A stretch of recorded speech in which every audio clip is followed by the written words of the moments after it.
Welcome, and thank you so much for joining us from around the world.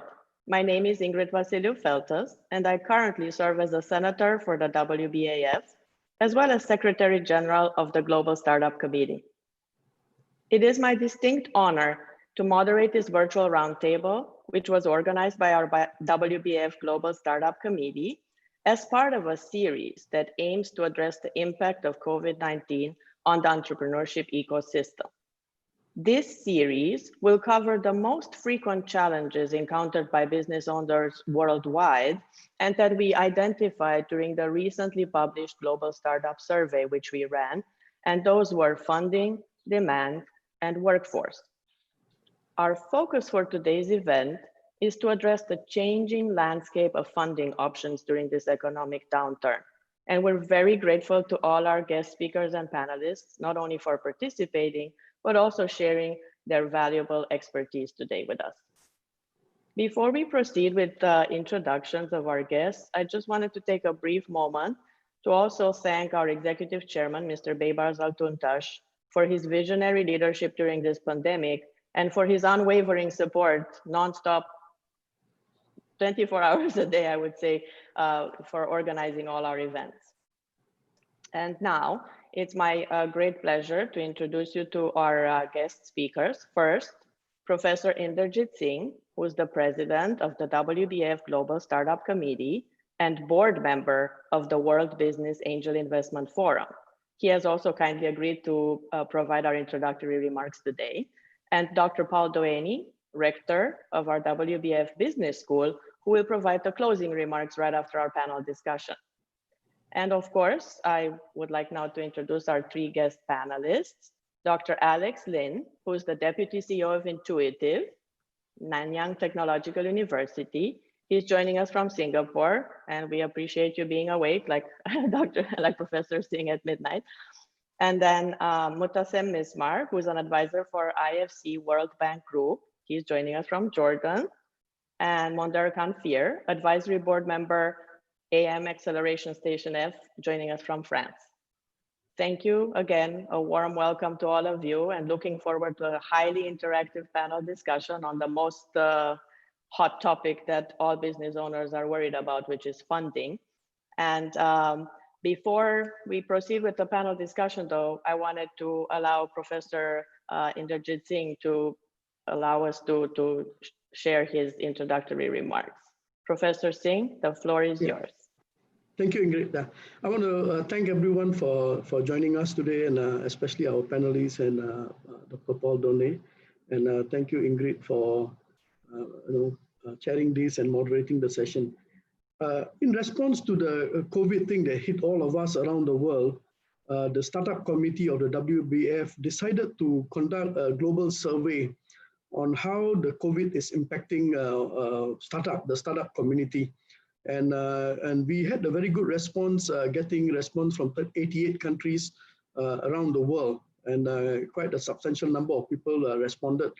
And this gave us a good feel of what are the issues the startup communities around the world are facing. And some very common themes and common patterns came out from the feedback. The number one issue that came out from this survey was that startups are telling us that many of them will run out of funding in 6 months. In fact, 81.8% of startups indicated that they have a runway of only 6 months left. And that's very worrying. And we also looked at the surveys done from other organizations around the world, and it is the same feedback and same issue that has been brought up. The Asia Pacific Productivity Organization, which is based in Japan, also worked with OECD and revealed that 70% of small and medium enterprises are going to run out of money in 3 months. So funding is the number one issue. Then the other areas that the startups told us in the survey, 91.9% told us that a combination of demand, funding, and managing the workforce were the challenges that they face moving forward. So when after collecting the survey results, we actually did a press conference and we shared this with everyone, so you can assess that from the WBAF website. the startup committee thought that one of the things that we can do right now is to try to help our startup community around the world to address their major issues. So today is the first webinar that we are organizing with a group of experts who can share with us in this environment, how can they solve this problem? Because it's not impossible. Just to share my own experience, I started 3 companies in a downturn. One during the Asian financial crisis, the other one during the downturn of the semiconductor industry, and the third one after September 11. I managed to raise funds in all these 3 occasions. So it can be done. You just need to know how to do it. And I think our experts, a panel of panelists of experts will share with you how this can be done. As we move forward, we will also discuss the other feedback that we got from our startup community.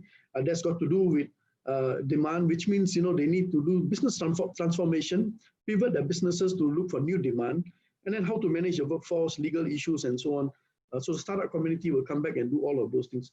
So today, I don't want to say very much. I want to thank our panelists for agreeing to join us in this session. And thank you, Ingrid, for doing this moderation. And Paul, I want to thank you for doing the closing session today. Thank you. Enjoy this discussion. Thank you. Thank you, Professor Singh, for those key elements that you highlighted from our survey. And now I think we're going to be ready to kick off our panel discussion.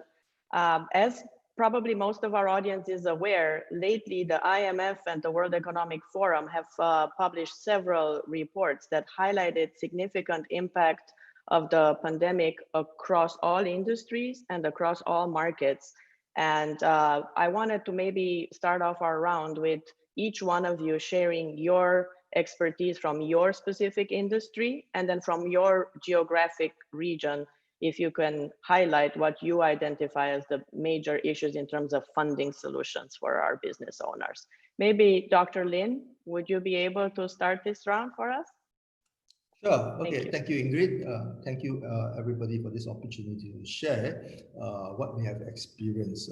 What we have experienced right now is indeed something that nobody expected. But the reaction, I would say that everybody is quite shift, especially during the business. Now, what is very visible from the startup ecosystem is that the funding is being tightened. And we are seeing that across Asia, as well as also all the way to the Middle East part, is that you notice that investors don't seem to be investing for this period of time because that investors are afraid that do they have enough funding to continue? When you got no dry power, you cannot raise money, an investor is effectively useless. So when you look at the investor side, that is a kind of worry. But in Asia, especially Southeast Asia, something very subtly changing, which is not very obvious to a lot of people, is that there are 2 groups of people. Largely, the angel investor and early stage venture fund, they begin to do consolidation. Now, consolidation as in the sense that we will work together, we will work with our peers and say that, okay, within my portfolio, which are the company that I should count? That means that if they are not able to make it, this is the time to decide that they should not be continued. Now, the reason for doing that is to preserve the talent so that the talent can be redeployed into various portfolios that we have. Now, I personally, we work with a few angel funds. We work together, we basically go through hundreds of companies that we have and decide on, basically sometimes there's a negotiation of that, which teams should survive. And eventually we managed to basically salvage most of the talent, but I would say that maybe about 30% of the company, we will literally merge them or shut them down. But with this one, what happened is that what is behind the scene is that the angel investor in the early stage VC actually double down for those big companies that we want to continue supporting. So there's actually the real investment going on, but they are not doing it in a very obvious and rah-rah way. Things happen in very, very subtle behind the door and all this thing. The rationale behind it is that it is very difficult to do such thing because that investor perspective and the company perspective are very different. You ask any startup, are they able to survive? Even that they left with only 2 days worth of money, they will say that they still have a chance to survive. So they are very overly optimistic about it, okay, but they will drive all the way to the end. So what we are doing is that the whole landscape right now, the investment become a lot more, I would say, prudent, but the investment matrix and all these things still the same. But what we notice also another major change is that through this whole exercise, the startup, okay, I would say that for very long, it's over only about 3 or 4 months, less than 4 months. The startup learned something a great deal. They no longer talk about how great their company is, but they talk about how great my company is able to help investor make money. So the pitching is beginning to change and no longer talk about, no, I have technology, I have people and all these things, but we're talking about how can I scale to capture the market? How can I increase my valuation? How can I bring returns to the investor? So the mentally, there's a lot of change, especially this is significantly different from the boom time where investors were just keeping rushing for all the hype-up startup. But now it's not, everybody is prudent. We begin to see that investment become easier for the investor because they are talking the investor lingo, the matrix and all these things. So I say that between buy side and sell side, there's a major change. We are seeing this one is a very important change for the better of the ecosystem. Now, the other portion of changes for the ecosystem is that there's a lot of very subtle shift towards alternative investment, which also means that they are using technology, take for example, blockchain, and applying blockchain into fundraising. Now, I'm not talking about ICO. I'm talking about using some of the asset classes and tokenize them. So you literally are taking the future money, okay, and tokenize, and then you use it for right now. But of course, the financial engineering is complex because if you are not careful, you will be running into the overdraft problem because you're taking the future money, later you may have to pay back. So the financial engineering capability of the company become very, very pronounced because they begin to understand that it's ICO, it may be just a hype, but doing a financial engineering of a future deal and how to avoid the unnecessary legal pitfall, right? So yeah, so that is what the changes is going on. I would say that COVID allowed a lot of people to now stay back at home and they be without traveling, but with Zoom conference and all these things, they begin to think more, and that is how the landscape change. Okay, the near future, if you're able to unlock and able to meet up more, I think face-to-face communication will allow us to change even more, right? So I'll say the investment landscape is no longer the same, and also the last one, I begin to see a lot of, I would say that we call it solo capitalists. That means that they are previously angel or super angel, but they're able to raise money from their LP as single GP. And they are also doing aggressive investment right now. So you're talking about ticket size about 5 million or some of them even 10 million, but they are now calling the shot. So they are not following, right? They are not angel, but they are become a major investor. I begin to see those people happening largely in China, major city, some of them in Singapore, and they are investing globally. Thank you, Dr. Lin. No, that's a great high-level overview, and you mentioned a few elements that will definitely return. We have a few more questions that are going to be razor-sharp, focused on types of alternative investments, and you mentioned blockchain, so I'm sure that that will be a very interesting topic in a bit. Maybe the next insights we can have from Mr. Mismar. Due to your unique role, I think you can also provide a very different point of view, what you have observed with our audience. Thank you for the opportunity and welcome everyone. In fact, let me talk about Jordan first. Of course, as the rest of the world, this was unprecedented, and the changes that happened were not expected, and we are, like other countries, in a great uncertainty of what will be the outcome of this period. But what we have seen is that the major change was, if I can describe it as unprecedented, disturbed cash flow. now the financiers and the fund providers are facing disturbed cash flows in all the sectors. That means that there are new risks, that are sometimes new laws that the government has adjusted, new regulations that have been adjusted because, for instance, the rejected checks from the merchants and the traders has been rejected in a very exponential rate. So the government had to adjust the regulation as that in a way that will give them additional time to recover and pay back their obligations. Another thing is that there are new laws that has been formulated to assist those people who are not in a good cash flow situation.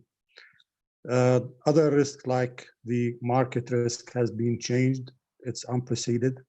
The operational risk also has been changed unprecedentedly. Of course, the liquidity change, the liquidity risks has been higher like never before due to the cash flow disturbances, and the industry's risk, all of them, all the industrial sectors, all the sectors has been facing higher risk. So the banks and the financiers are facing something new for them to deal with. Now, rescheduling has become like something that everyone is doing on a regular basis, and you can find two kind of those who has been affected by this. Sometimes I know that there are some businesses that were not really affected to an extent that they need to reschedule their loans, but they are taking the chance of rescheduling. And I think that in the long run, that will not be a good thing if they were institutions, maybe individuals. I can understand that, but for institutions, in the eyes of the financiers, that will not be a positive thing in the future of their financial dealings with bank and financiers. The other side is about the new financing needs that the financiers and the fund providers did not yet experience as cash flow. We are seeing new investments in new projects that banks and fund providers do not really understand what is the projected cash flow for. And I consider this another challenge for the fund providers, even the investors, because out of the pandemic now, lots of people are working from home.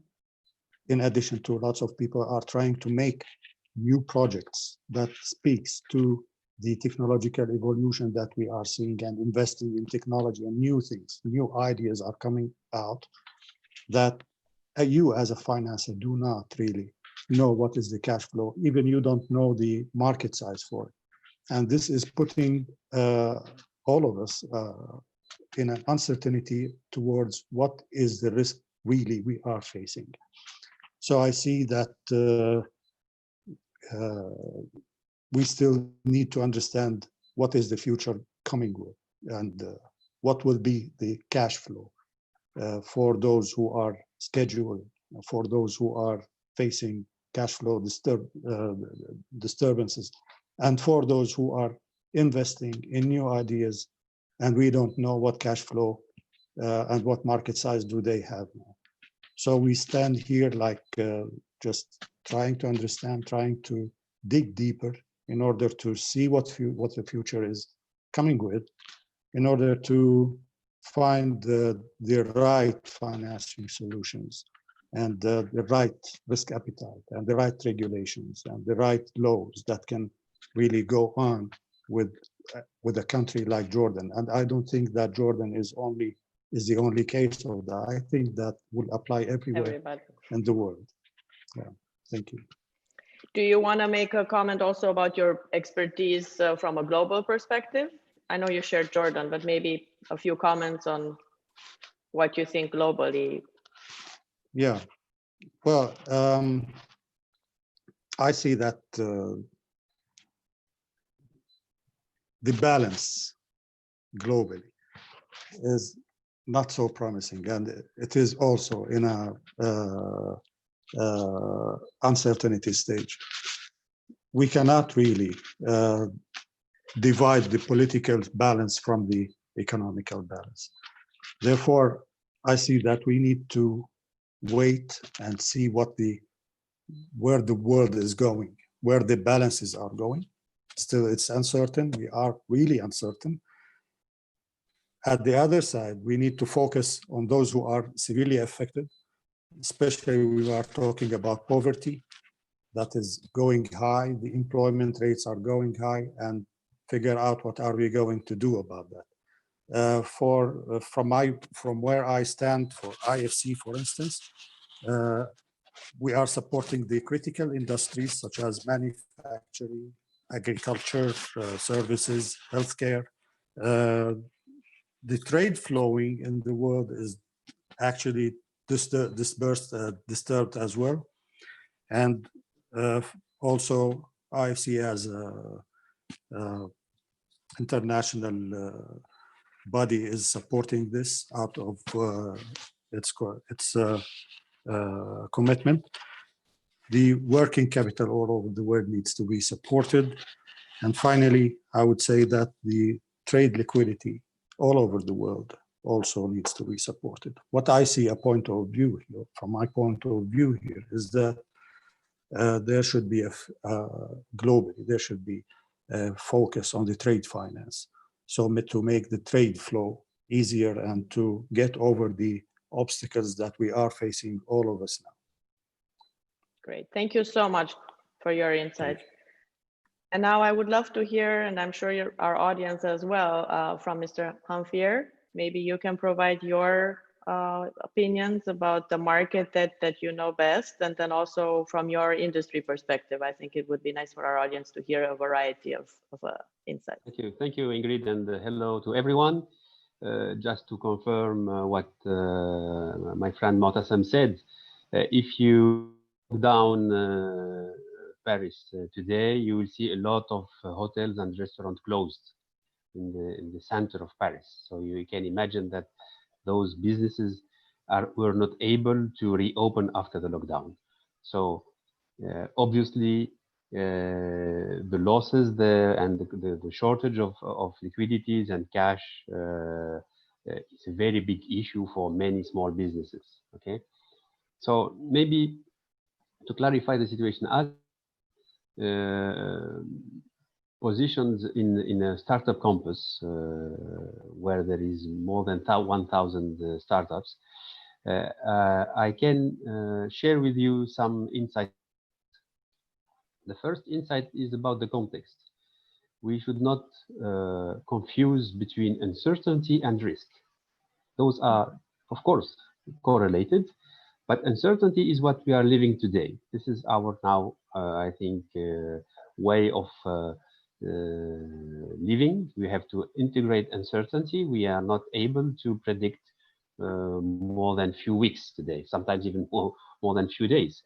We don't know of, yes, for sometimes only few days. So this is hitting completely our economic system, okay?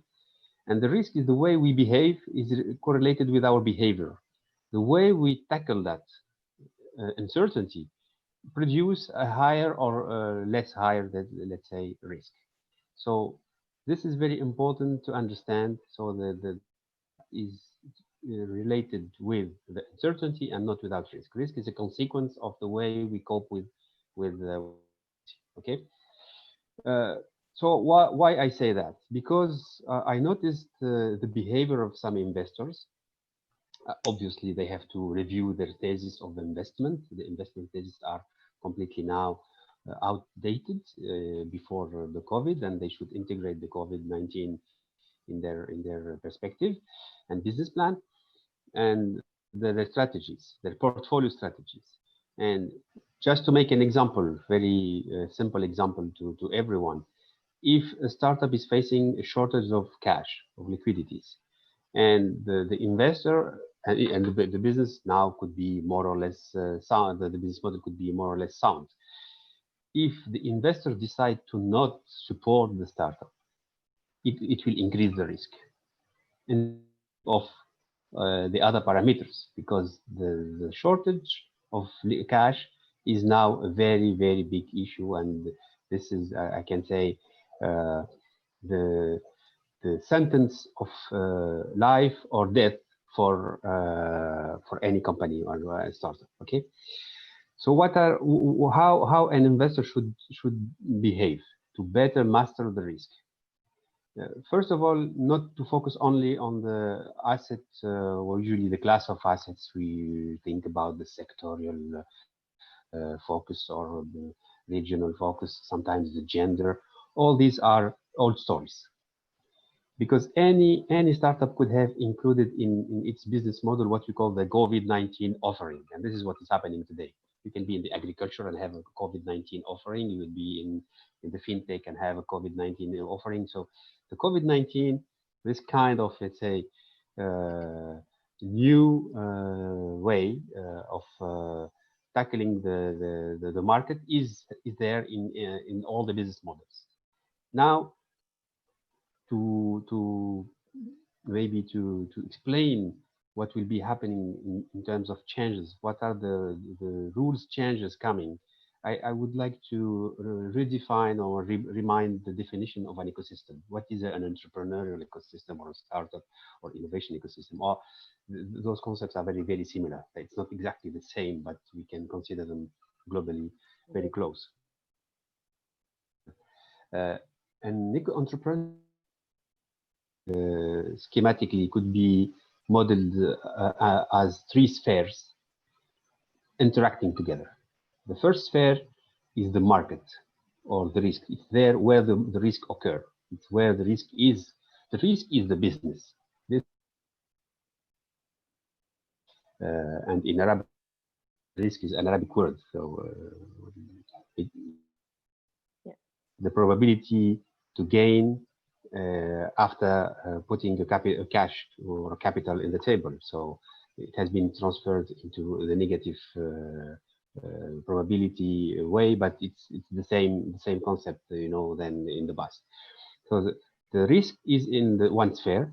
Another sphere is about knowledge, and the third sphere is the capital. And those three spheres are interacting together depending on the country where they are, or where we are, or also the region, and sometimes the sector where we are and how we are dealing. What I observed as I'm just releasing a study on the subject, that the rules that are changing are mainly three. And those rules are changing, in fact, not the potential, they are changing the performance. The potential is always the same, but the ratio of achievements, the level of achievements that is expected now is much higher than in the past, because the performance is always a portion of the potential. And globally, the potential is always the same. So today we have, of course, and this is a paradox, less borders. At the same time, we are putting new constraints and we are building walls and to protect. So it's a little bit a paradox, but we have to deal with this paradox. Also, the second one is about the state power. There is less state power, and people are more and more rejecting the power of state and governments. And the paradox is, at the same time, we still rely on the public sector. We still need the state at least to protect, to put at least a minimum of protection and justice also. And the third one is about the predictability. We have less predictability, and we have to cope with the uncertainty through this. We should not expect from any startup and from any investor to give very accurate figures. We should, let's say, put the objectives first, and then check the portion of performance we did behind or afterwards. So you see how we should deal with this uncertainty and how we can push forward all the ecosystem to manage the risk. Great, thank you. You were cutting just a tiny bit in and out, so I'm going to summarize one statement where the connection was not as good. You were trying to illustrate the ecosystem, and you showed 3 spheres that we can imagine. One sphere was knowledge, one was risk, and one was the sector that you belong to, just so that our audience can understand the very important illustration you were trying to convey. Thank you so much. Thank you. We appreciate it. And so now we're going to move to a very related topic, and I'll go a little bit in a different order. But we've talked about lack of funding or insufficient funding. Now I would like to switch our direction towards access to whatever funding is available. We know that just recently the European Central Bank described that access to funding is very difficult, not only for business owners, but even banks have had difficulty accessing their own funding. So I wanted to maybe start with Mr. Mismar and see, do you have an opinion on which one is the most important contributing factor in your market for preventing access to funding? And then how would you mitigate it? If you have any suggestions in terms of strategies or solutions to increase access to whatever funding is available. Mr. Mismar? I think you have to unmute yourself a little bit. We can't hear you yet. Perfect. Can you hear me now? Yeah, yes, thank you. Perfect. I think the funding priorities would go in 3 ways from where I see it. You know that financial institutions themselves needs to be funded, and to enable them continue offer, especially I'm talking about trade finance and working capital support. Now, so many financial institutions are lacking liquidity, and they are facing high delinquency rates, and they are facing high risk of repayment rate. So I think that this is one priority that we need to focus on, in that we support the financial institutions. The other way I would see is that the distressed sectors, so talking about sectors like tourism, like manufacturing, at least they need to, if they can survive, we need to at least provide funding for them to at least stay surviving and pay their bills. This is another way that I consider that is a priority. The third way, I think that we need to really support the sectors responding to COVID, like healthcare and the related industries. So in my opinion, that these 3 ways are the priorities that the funding should be going their way, and for the reasons I have explained. Thank you. We really appreciate that insight. Dr. Lin, do you have a different opinion based on what you see in your market and your region? Well, I say that generally is the same kind of sentiment, because that the market slowed down, because the transactions slow down, everything slowed down because nobody know what's going on, and so procurement, purchase, everything kind of stopped. But what we dive deeper to understand is that because of the slowdown, we begin to see the existing infrastructure and system is already having a problem. Now, access in funding is a lot of time is that the very, very first place of call is to the bank to borrow money to run the business. Now, we also notice that banks are very, very inefficient. Now, for a SME or a small startup, for example, even you go to the bank to borrow money, you're not going to borrow a lot. You probably borrow 50,000 US dollar or even lesser for that matter. Now, when such a small amount that you borrow for the bank is not able to make money because their overall cost is high. The evaluation time and everything is just too costly. So even with the prime rate, borrowing 50,000 only give them a couple of $1,000.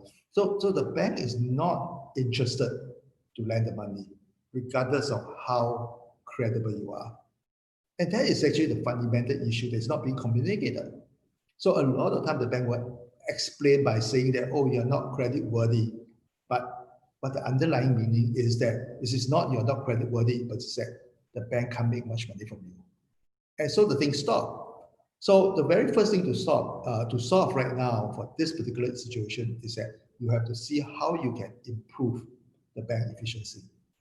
So fintech, big data analysis, that becomes something very important. And banks begin to realize that over in Singapore, what we are doing is that we begin to start issuing digital bank license, which is going to the non-traditional bank. And because they have vast amount of data, they can make decisions very fast, and the cost of making decisions become very, very low. So that will potentially push the government and the bank to change how they operate. So this is the very first area. The second area is basically similar that what we see from the Jordan side is that the trade finance is something that is very critical. Currently, because of the forex and because of the bank efficiency, we weren't able to do the trade very effectively. So in the long term, we probably have to figure out, okay, what is the best way of doing the trade? All right, how do we do the overseas payment? This is especially acute for Asia because that Southeast Asia, we have a lot of trade going on. This currency fluctuation is something that hit us very, very severely. So how can you do the trade very efficiently? And how can you do the trade almost instantly without having to worry about the credibility of the person that you're trading with? I think that's the issue. And of course, there will people be able to step in and offer the escrow and all these services. But currently, everything almost stopped. And that is actually a very, very severe issue because if the the money is flowing, the credit will be moving also. But when the currency is not flowing, no cash moving, everything stopped. And when there's money got move velocity, you don't have the momentum, you don't generate a lot of things. That is what the gravity of everybody, because the credit all of a sudden stopped, right? So that is another area we have to be able to look through, and this is the area that we also look at alternate finance. But the last area is just I mentioned about liquidity. Frankly, a lot of liquidity right now went to the wrong place. Why do I say that? It's almost like every government is giving the UBI, okay, Universal Basic Income. So everybody have the money, but where does the money go to? In the US, you can read from the paper that they went to the stock exchange. So when people are given, let's say, 10,000, 20,000, a couple of $1,000s, they go and punt in the market. In Hong Kong, that's very obvious. 10,000 Hong Kong dollar, pump, go into the market. And that is not very productive. Right? So when this money can be harnessed, because people are not using the money down there, where they get able to do peer-to-peer finance, this is where the thing will surface. Now we begin to see that in Southeast Asia. So people with a little bit of money, they pull together and they begin to invest in the businesses very, very nearby. All right. And what is changing for all these things is also because that when a lot of people are not able to have a secure job, especially the gig economy people, they begin to think of creating business. So the two of them is actually running concurrently. There's a massive amount of thinking of grassroots entrepreneurship. So they will think of all kinds of possible business because they're back home, they're doing research, you go on the internet, you begin to find that what kind of business can I do? Now, in terms of institutions are also now thinking and say, look, can I harness these people? So instead of having a gig economy to offer service, now they are trying to get these people and say, can we venture build? So a lot of fund is now going into an area of venture building. So they will be able to fund the basic infra, basic need, and get the business to a takeoff path. So massive venture building will create the next pool of liquidity. And the liquidity will eventually drive off for the next step of financing. And we hope to see this one happening hopefully within the next few months. And that is something that will happen. Then you will start seeing the government will double down because they begin to see that this is a viable way of creating jobs. And they will double down to help to build the what's it called venture building. So this is what we see in Southeast Asia. A lot of countries, Vietnam, Thailand, they are all encouraging the people to do the startup. And the government is willing to double down by providing a little bit initial investment. But ultimately, still back to our friends just mentioned that without the proper trade finance, trade settlements, and payment infrastructure, all these things can die easily. So we need to make sure that all these things are moving at the same time. Yeah. Thank you. it's really fascinating to see that so far your responses match the perfect distribution of all the reports published. Financial inclusion, financial diversity, the challenges with virtualization and digitalization, the impact of blockchain on trade, and the focus on innovation and business transformation. So it's nice to see that what all of you experience is pretty much mirroring what the surveys showed. Mr. Ghanfir, would you maybe also share your opinion on this topic in terms of access to funding and prioritization of funding, and your experience in the global entrepreneurship ecosystem you're trying to build? Of course, in the same way than Dr. Alex, I can say that many startups today, to cope with this shortage of liquidities, and not only the shortage of liquidities, but also the cycle time for the decision to provide the cash. Yeah, this is another story. They are more and more envisaging what we call the ICOs, initial coins offering. That means when you are a startup and you are sure about your value proposition and market, you can go to what you call the cryptocurrency and the crypto economy and start raising funds there. And this is an alternative. I am meeting more and more people considering it seriously. Okay, even if there is some let's say obstacles in terms of regulation.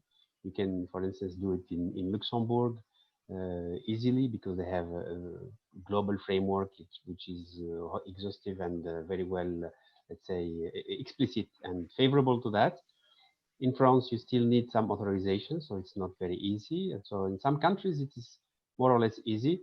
And I believe that as we are entering the digital era, that we will go also to the digital currency and non-sovereign, let's say non-sovereign currency.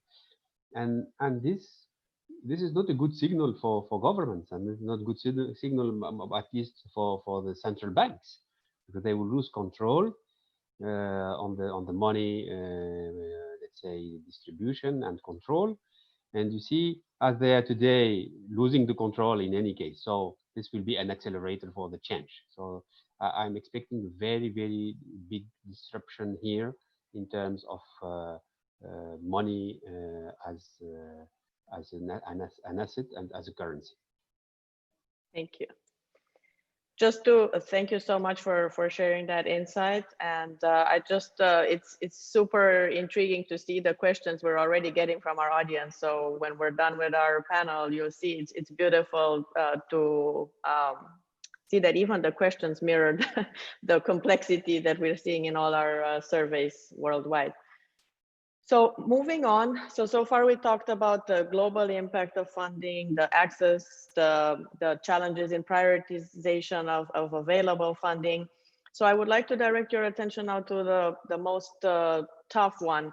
There are so many alternative solutions of funding, and business owners always say they feel confused. I mean, there are more than 16 alternative solutions available to them, but maybe you could share your expertise to guide our business owners in which one should they choose? Which one is the right one? Is there any strategy you can recommend to them how to navigate this complex journey of understanding which one they should go for if they find an alternative funding available? So for instance, the OECD published the financing scoreboard, and you can see there's huge variety in each market, in each industry, what they're actually having the highest type of alternative financing solution that they access now, even during the last few months.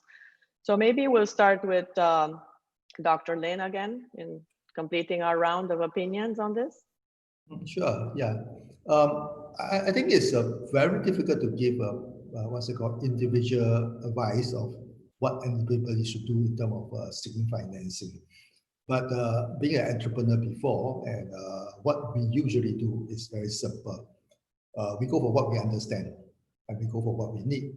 So my advice to an entrepreneur who are doing fundraising, the very first thing is that you must be very clear about what you want to build. It's not about the money. The money is just a tool for you to build something. So don't think in terms of I need money, but you need money to build something. So what is that something?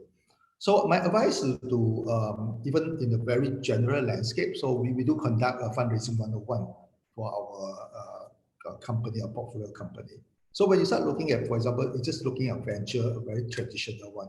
You're looking at angel investment, you look at VC, you look at corporate venture, or you look at family office. They all appear to be similar, but actually they're fundamentally different. So I give you an example, the venture capital. Venture capital is only interested in up round.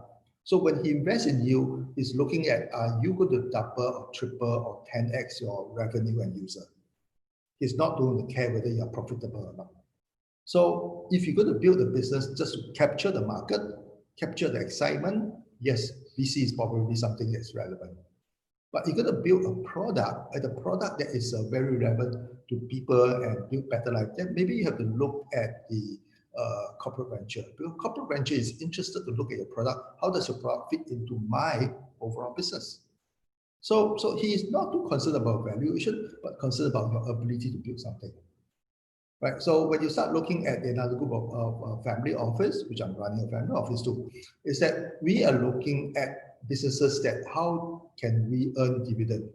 So we're not so concerned about valuation. We're not so concerned about fitting to our family business, but we're concerned about how are you able to generate dividend that come back to my fund. Right. So everyone is different. So when you look at the alternate financing, is similar. So a lot of time people will all of a sudden at one stage all rush into ICO. Now ICO, you are able to raise a lot of money. You literally feel like you're printing money. But when the ICO people take your token and when you are ready for them to redeem it at that time, how are you going to pay back? Because redeem the token, there's going to be a service down there. You still need to have money to run the service. So the redemption is almost like an overdraft. That's what I mentioned about earlier. That you are using the future money. So you have to start thinking through that. Is that the business that you want to run? So by understanding where you are going, what you want to do, you can very easily begin to find out all these things. Okay, and financial engineering, financial 101 is something that all the entrepreneurs should at least have a clear grasp of it, so you know. And when you understand all these things, your conversation with the investor become very, very powerful, because you know how to help him to make money, and you know how to benefit by able to do something for him. So we even lead our startup to talk to banks. So bank, a lot of time they say that, hey, no, this guy is just not going to help me to make money. That's also the reason why we understand, because we work with the bank in terms of analyzing their portfolio. Then we realize that the bank is not able to make money. So how can we combine a group of them and make a what's it called, a larger loan? And the bank is able to make money and able to offer the loan, and internally they are being distributed. So all the various options, it all depends on whether you want to start thinking how to do it or not. Right? So these are the various possibility, and I say very generically, but always ask people that don't look at where you can borrow the money. Look at what you want to do first. And based on that one, then you start looking for where the money source. Yeah. Thank you. That was a great explanation. I'm sure our audience enjoyed it. Maybe now we can ask Mr. Mismar to give his opinion about this topic in terms of which alternate funding solution would you advise business owners to look at, or how do you recommend them to have a strategy about it? Or if they are faced with 2 or 3 options, which one would you guide them to consider and how?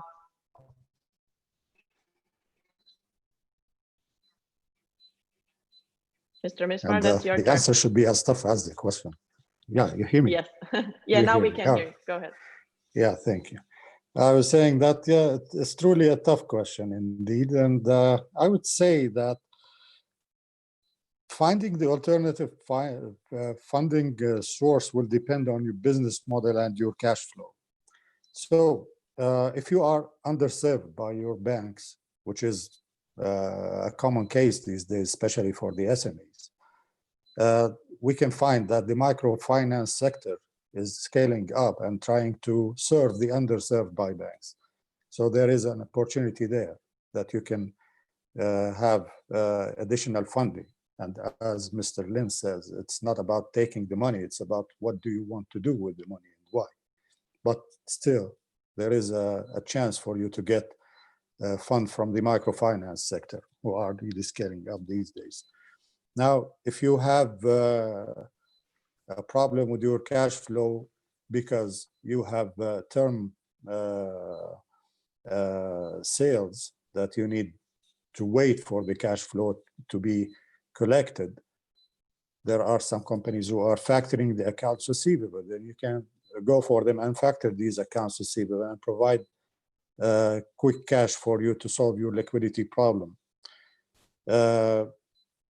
If you have bad debts, there are so many ways to, or so many companies that are being established all over the world now to buy the distressed loans. They buy them simply and they give you cash for a certain discount and they go and collect them themselves in their way. So I think that in addition to this, that the angel networks are really increasing in the world.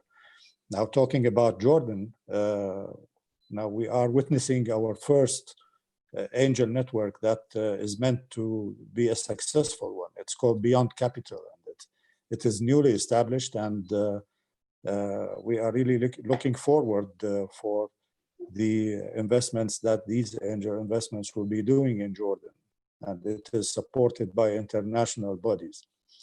So, as I said before, I think that your business model and your cash flow will determine which way you go. And the ways are there, and they are obvious, but you need to be careful on where to go. And as Dr. Lin said, what are you going to do with the money? Here I come to a very important point that I always focus on, which is what is your capacity to take such steps? Are you ready for this or not? Mm-hmm. Do you have the competencies to do this? Now, as we are now witnessing the high uncertainty level at the COVID-19 time and the changes that are coming, it's worth that we look at ourselves and see what capacity do we have to face the new outcomes out of this pandemic, the changes that we are. It's not enough for us to just think that what we used to do before can be solved by a fund now, because there is a new change that is coming the way. So first we need to identify what kind of changes we'll be facing. And second, we really need to know, are we capable of facing this? If not, what capacities do we need to build? Whether we were investors or whether we were business owners, the capacities that needs to face the changes that are on our way needs to be built in a different way. The competencies need to be defined or redefined. And as I've always said, that we need to unlearn and relearn.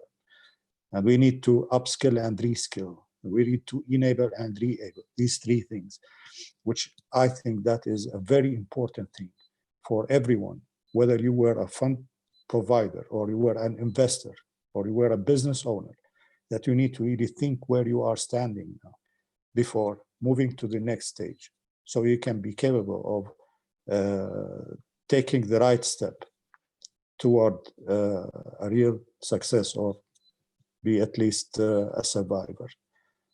That's all. Thank you. Thank you. Excellent points. Excellent points.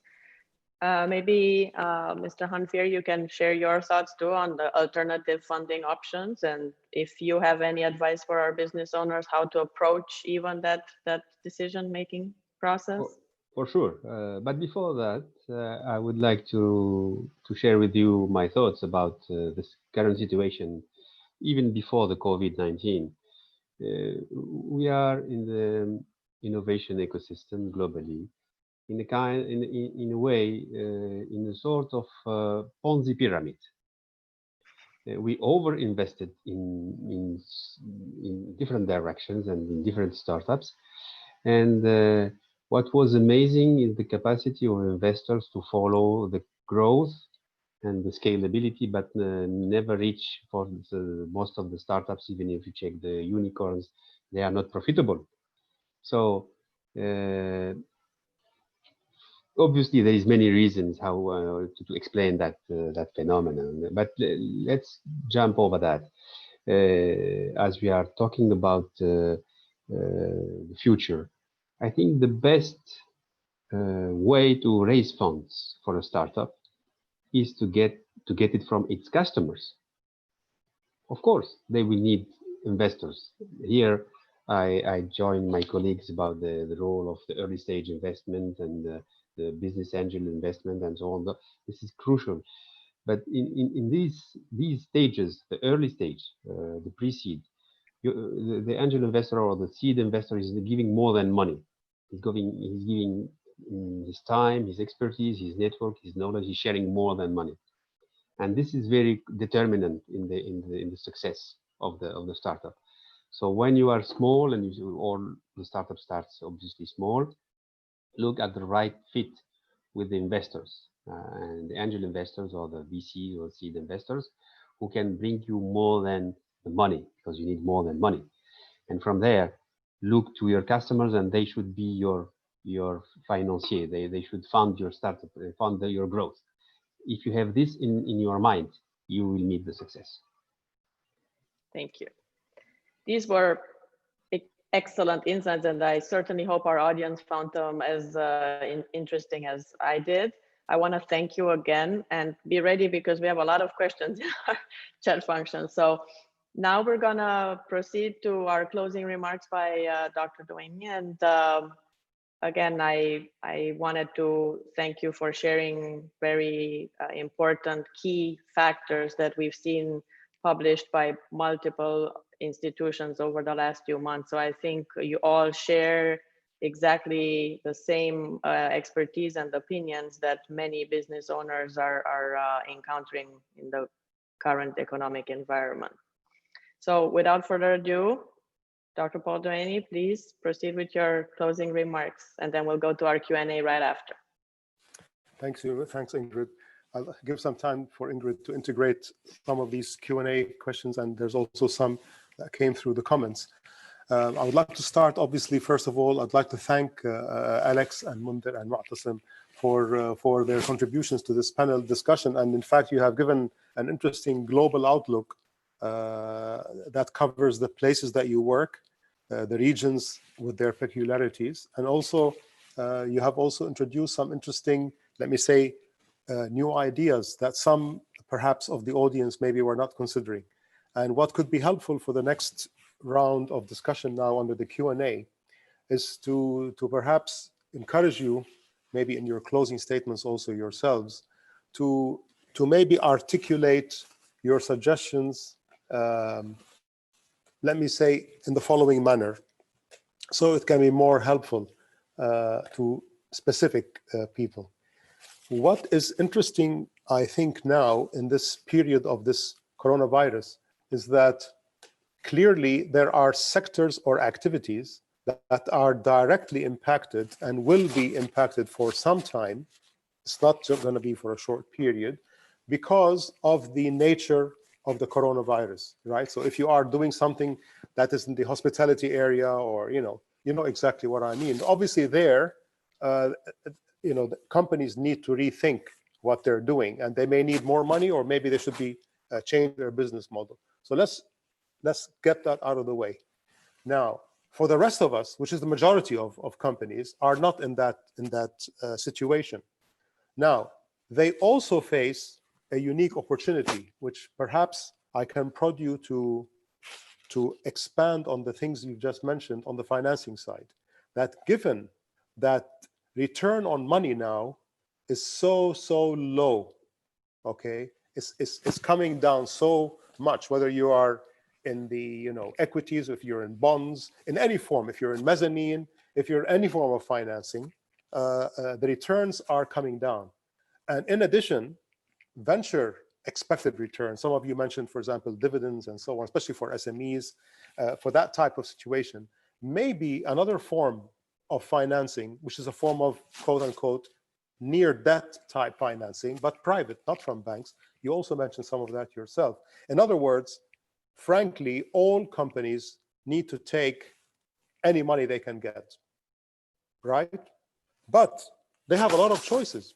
You touched on so many of them. And the provider of the funding is also not in such a comfortable situation other than sitting on the cash itself, you see?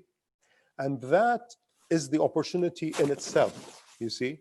The fact that making money from money is going to be a lot harder in the next 5, possibly even longer years, but especially in the next, let's call it medium, because most private equity and type of venture capital fund look for a 5-7 year window. The next 5-7 year windows are not like anything that has been experienced in previous, let me say, hits to the market. That is exactly where the opportunity is. And you've elaborated on various forms of it. You even touched on trade finance, which is very impressive because that, of course, covers the need of companies who are doing trade. But still, it's a problem, right? So the fact that that is the case, prod you more to build on what you just said, right? What are those smart finance or smart solutions to the finance that enables because I don't think anybody here is a provider of finance. I think most people here are either recipients or helping people who are recipients. Maybe they are angel investors, but then they're part of the solution. Angel investors are always, quote unquote, the good people. So that's basically what I'd like to prod you. And I'm handing over now to Ingrid. So I've had my lot. Go ahead. No problem, no problem. So I tried to structure all the questions and cluster them so that we can have themes. The one that seems to stand out is fintech, the risk of ICOs, STOs. We mentioned tokenization in general. So maybe Dr. Lin, you could take that first and provide your opinion. So people worry about risk, different laws, different regulations, different even definitions in each continent or country about what is considered an acceptable cryptocurrency or crypto asset. So maybe you shed some light to our audience on how to even approach that. Yeah, I think this is a great question because that ICO, STO as one stage become overhyped, and everybody who don't know anything will just charge in, and eventually everybody lose money. That's what we see because most of the altcoin are not making money because they hope that it's a totally speculative play. But what we are currently looking at is that as the market mature, when you go through the hype cycle, people begin to understand that what exactly is this crypto technology. I don't call it currency because it is currency is actually reserved for the sovereign right of the country who are able to issue that. Now, the crypto enabled 2 things. Number one is that it enabled a very easy transaction. That means that you don't have to go through a clearing mechanism. You can just transfer that. That's number one. Number two, it creates an ability of trust, which is what is largely missing down here. For any of the finance, okay, why are we going to the bank? Because the bank is trusted. So you put the money with the bank will hopefully will give the money over the other side. And in between, the bank will be able to make some money from your money that you're putting down there. So crypto, because of the mathematical formula, it creates some form of trust without trust. That means that you don't have to go through an institution for that. So when you understand that basic concept, then you begin to apply it back to the current application. That's what we are seeing now. I am going to give you some very interesting example that currently happening in the current environment. The current environment is that some of my friends are a property investor. So after you invest in the property, now you have the property, you lease out the property, you recover money. So when COVID hit, because especially those that are dealing with retail, so their property is being rented out for shops and restaurants. These are the 2 that get hit the fastest. And total business, nobody go to the shop, nobody go to the mall, everything gone. So the initial discussion is always about, can the landlord waive the rents? Because in order for them to survive, especially in Asia, rental can be quite expensive. So it go up to about 30% of the overall OPEX. So the discussion initially is that, can you waive that? But as a property investment, he got mortgage to pay. So it's going to be very difficult to do that. So instead of getting a waiver, they sit down together and say that why not we do a business to help ourselves. So the landlord begin to run an e-commerce portal for all his property, because the shop don't know how to do it. Get in a small team, start designing website, and get everybody online and start selling. And it works for most of the people. Get the young people to start building it. Now, the key problem for doing this one is that there isn't a proper payment mechanism for everybody. For online, you need the credit card, etc. So the landlord set up one just for that, because the bank is charging a lot more. So a collective, they are doing it. Now, once you do that, then you have an issue of how to distribute the collection. And they overlay the one on top with a crypto, so a blockchain. So they are able to do trading among their small group of people using their cryptocurrency, and they will just do a settlement at the end of every month. Now, for the restaurant, another one is the same thing. Okay, restaurant no longer able to have people come in. So what they did is that they combined all their resources, and now they rent the place and turn it into a ghost kitchen. And they do cook and then take away and distribution. Similarly, a crypto layer on top of it. So now they have a seamless transaction within themselves. Now, the technology allowed that to happen. And what is the most important is that they reduce the total cost of going to the bank, so their settlements become a lot cheaper. And now the landlord become part of the business builder, and he become a shareholder of the whole so-called the small little ecosystem down there. You notice that the technology begin to lay on top of it, and because it's already crypto enabled, this other investor want to jump in, and all the way they just basically binding off their crypto, their shareholder down there. Great. Now, is it, because the question about STO and all that, is it legal issue? So the best thing to do is talk to the lawyer. And when you talk to the lawyer, don't ask them, can I do this? Because they say no. Exactly, they will say no. So the question will have to be phrased. How can I do that? Exactly, Ingrid. So when you took the word out of my mouth, say, yes, exactly. How can we do that? So some of the very interesting things that happen in Asia is that if I were to issue share myself from my company, I can't do it because I'm public fundraising. But if somebody who owns my share and then he tokenize it, that is okay, because he's distributing and tokenizing the share that he owns somebody else one. So he's literally just taking an asset and just do it. So it becomes a smart contract. And the smart contract, you can word it for what is the right that you get by owning this one. And the thing change, right? So ultimately, I think all this mechanism, you have to understand, it is not about a rush and excitement for speculation, but it's something you have to enable your business. So once you enable your business, it becomes very natural, right? So the retail and the restaurant, their own cryptocurrency becomes something very effective. And in fact, they use that to fundraise, because the investor now can buy into it and they get a dividend from that. So my advice for anybody who's thinking about that is that start understanding what the technology can do. Apply it with what you want to do, and that will give you the advantage. Thank you. The reason why you made me smile is because that has been my experience all along. Yes, I learned very quickly to ask, how can I do it right? But yes, I promise we didn't plan that. So the second cluster of questions were prompted by Mr. Mismar's comment that you were waiting to see what happens because the political ecosystem and the financial ecosystem are tightly related.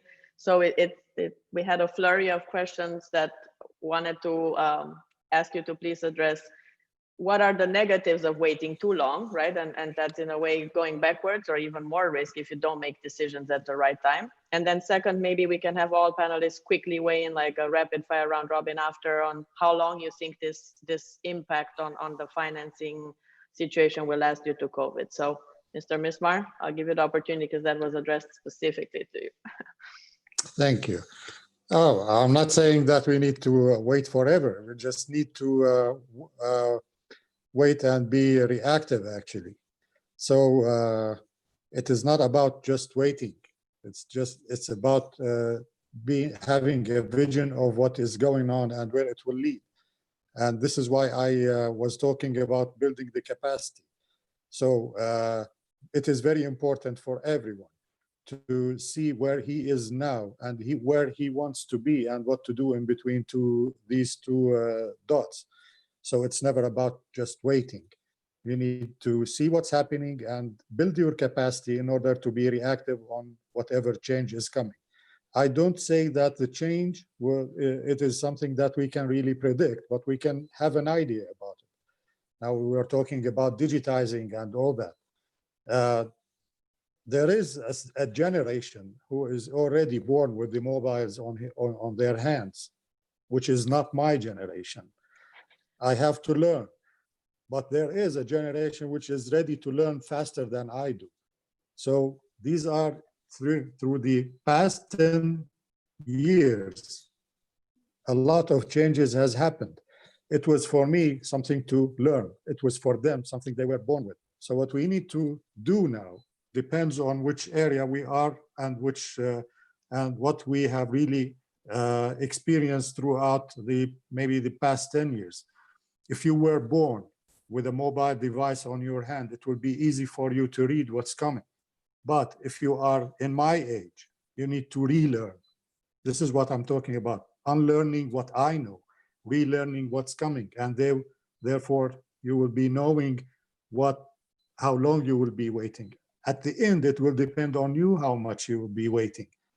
How much are you willing to change? How much are we willing to unlearn? How much are you willing to learn?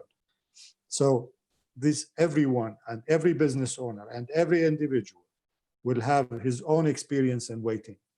I would say that there will be some people that will be waiting forever and never change. So it's a matter of choice.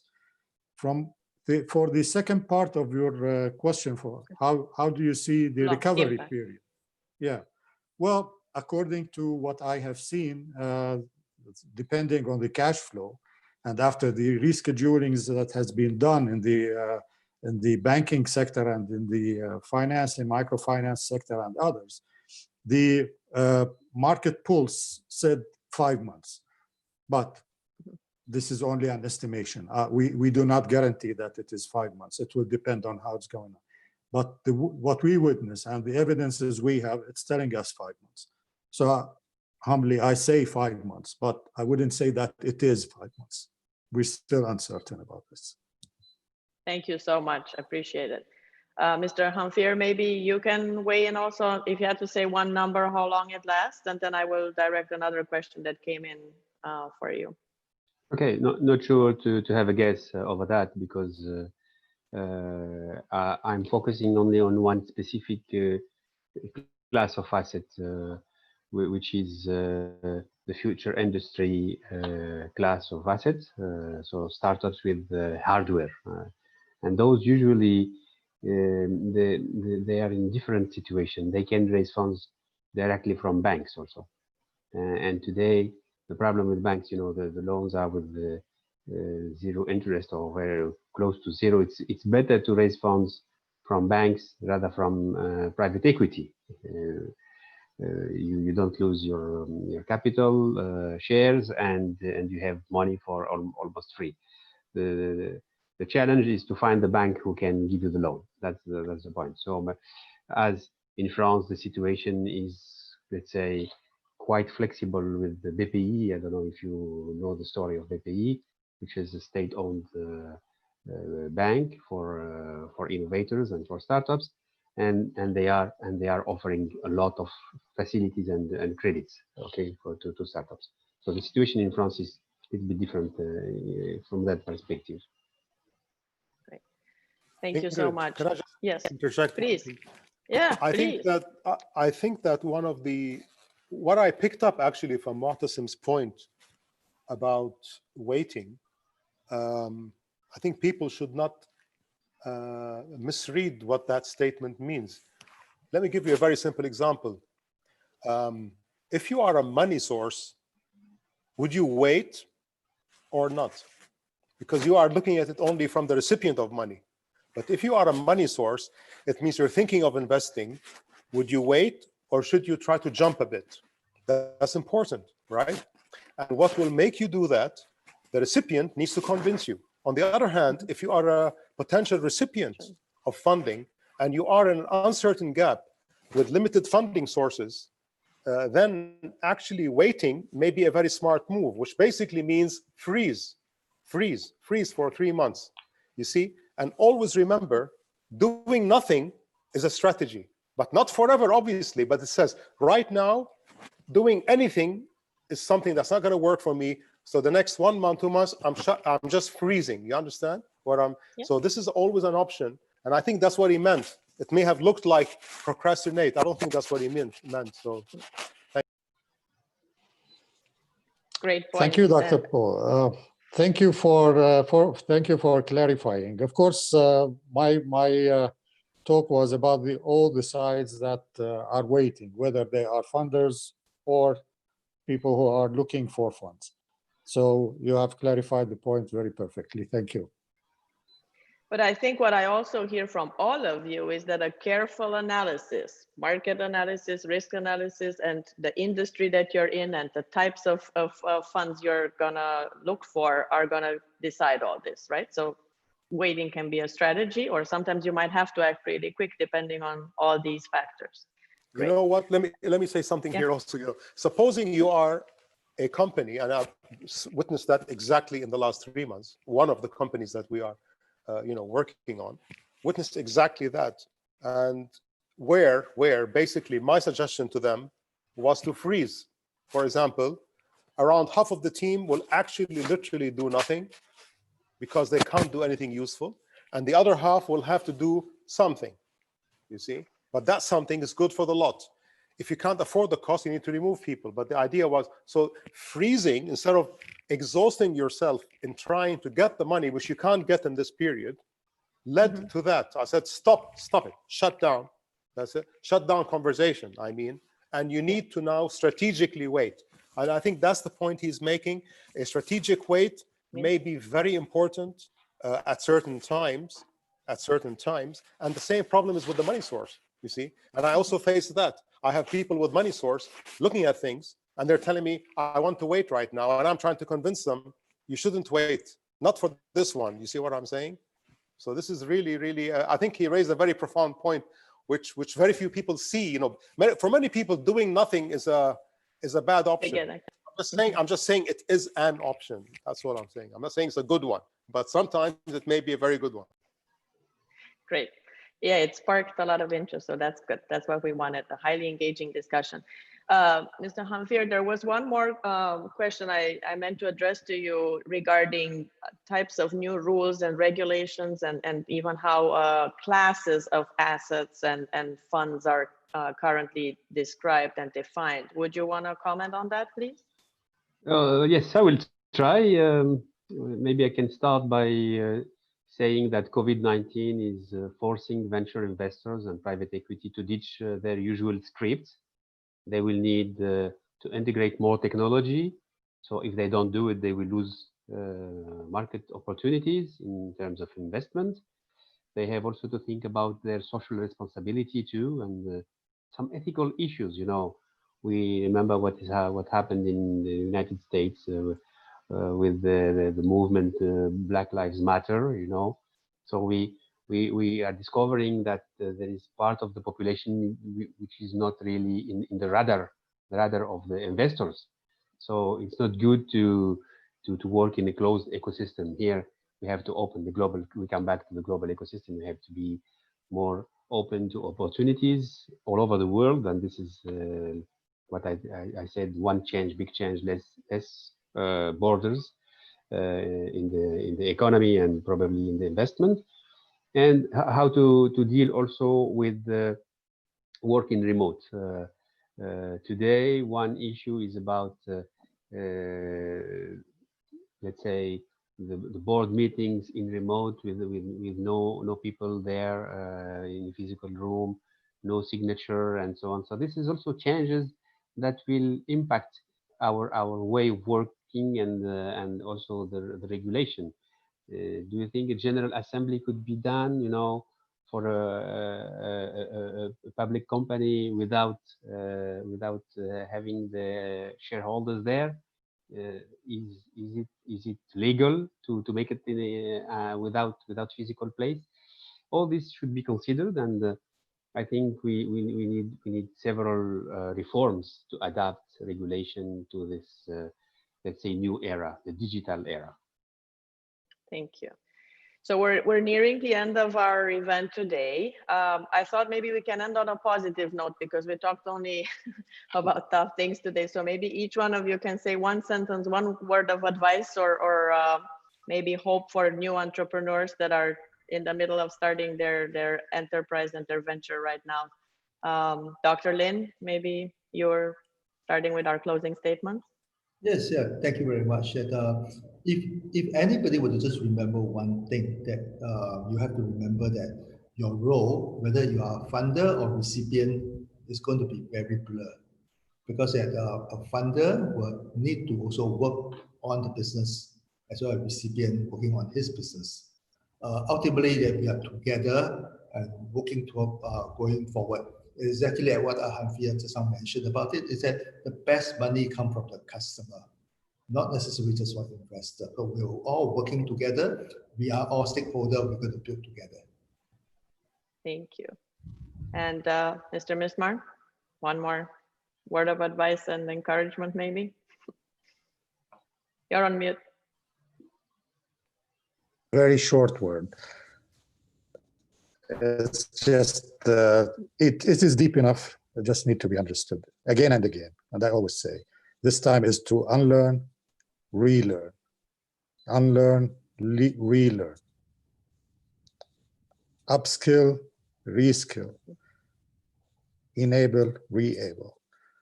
These three words have very deep meaning, very good meanings if you really understand what the meaning of. So I leave it for everyone just to think the way he understands them and the way he or she think that it applies on him or her. And I wish everyone the best. Thank you. Mr. Hanfir? Very nice. What should I add here? Maybe one sentence, only one sentence. If you are a startupper, usually you already heard that. Behave as an investor. But I can add, if you are an investor, behave now as a startupper. Thank you. Dr. Duane, one more positive advice for everybody, words of wisdom for entrepreneurs worldwide and business owners worldwide? You know, I have to say that there is never, ever a good time, okay? There are no good times. And we are living in the Middle East, so we have never had good times anyway. So we have had to raise money in the hardest of times. And relatively speaking, we are not used to good times. So I don't even know what a good time is, okay? All my life, you know, from young age to now, and I'm 65 now. So I'm not looking for good times. I'm looking for getting things done, right?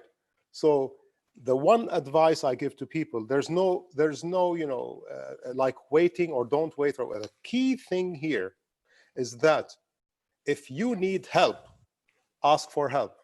Don't improvise in areas that you cannot manage, especially in the money part, okay? Especially. And the funding sources are becoming more cumbersome and difficult, and many of them are convoluted formulations of rights that they need, otherwise you won't get the money. Get the help in the areas that you are lacking. In the areas of go-to-market, if you focus on the customer, which is the part, and I think two persons, I think Mundir also specifically mentioned it, and I think Alex also mentioned it, in the end that, you know, use your customers' money. Well, obviously, if you can do that, and you're not doing it already, then you're a failure, right? And that is why what they really mean is invest in your customer. Because in the end, he is your company, right? So if you're an investor, if your customer can invest back in you, now that would be amazing. And that can happen for some B2B types, you see? So if you focus on your customers and your money source, I'm talking to the entrepreneurs, and if you are weak in both of these areas, delegate and don't do it yourself. That's my final word. Thank you very much. Thank you. I might add one statement that a very wise man said, and that applies to our personal lives too, which is be the change you want to see in the world, regardless if you're an entrepreneur or a business owner or an investor or just anybody that lives in our current society. So that probably is good for all of us to reflect on.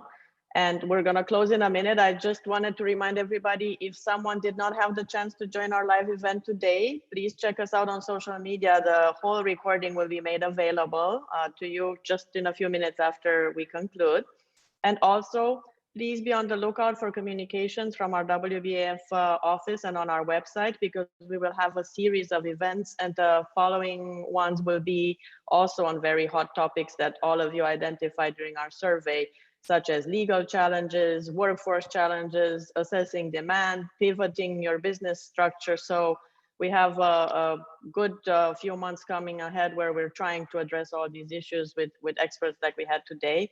So again, I want to thank all of you for participating, the willingness to share your opinions, and of course our audience who was very engaged. The chat function has been super busy. Thank you again. This concludes our event for today. I appreciate the opportunity for being able to moderate it. Thank you.